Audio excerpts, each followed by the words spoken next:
I feel like Tesla self-driving 14 can read minds. The reaction time is so good now, and its perception is so advanced that it really feels like it. And I wanted to show you guys some clips here in this video to highlight what I mean.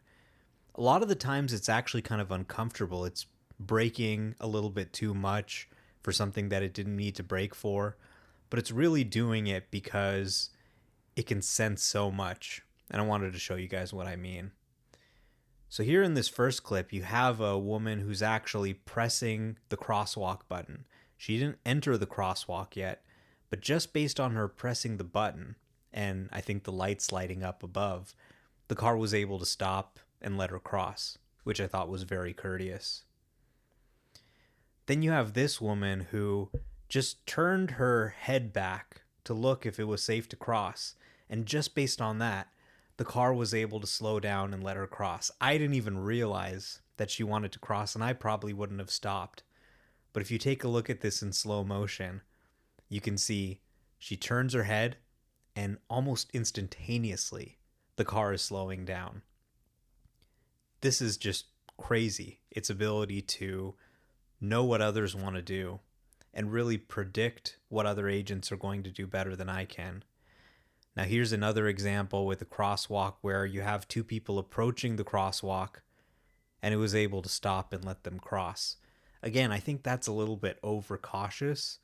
They probably weren't expecting the car to defer, and they probably could have continued, but it's a great example of how advanced the perception system is, that even crossing the street, it could see those people crossing the crosswalk from the other side and start to react.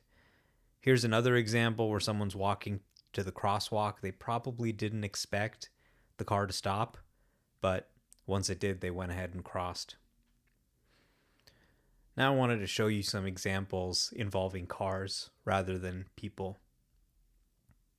So here's an example where there was a car poking out, trying to get out, and notice how fast the car was able to spot them, wait for them to get out before continuing on. Again, really courteous because it's able to sense them so quickly. Here I had a green light and someone just totally pulled in front of me. It felt a lot faster in real life than it looks on the video, but the car responded instantly, slowed down, and then sped up again and made it in time to cross the street. Here's an example where I didn't even see this car wanting to pull into the road on the left, but the FSD system did, and it let them pull in. Again, this is kind of being over courteous. It results in a little bit of harsh braking, and that probably didn't need to happen, but it shows you how advanced this perception system is. This is a system that's going to be super safe because it's aware of everything that's happening around it and able to react quickly in a way that no other update of Tesla self-driving has ever demonstrated before.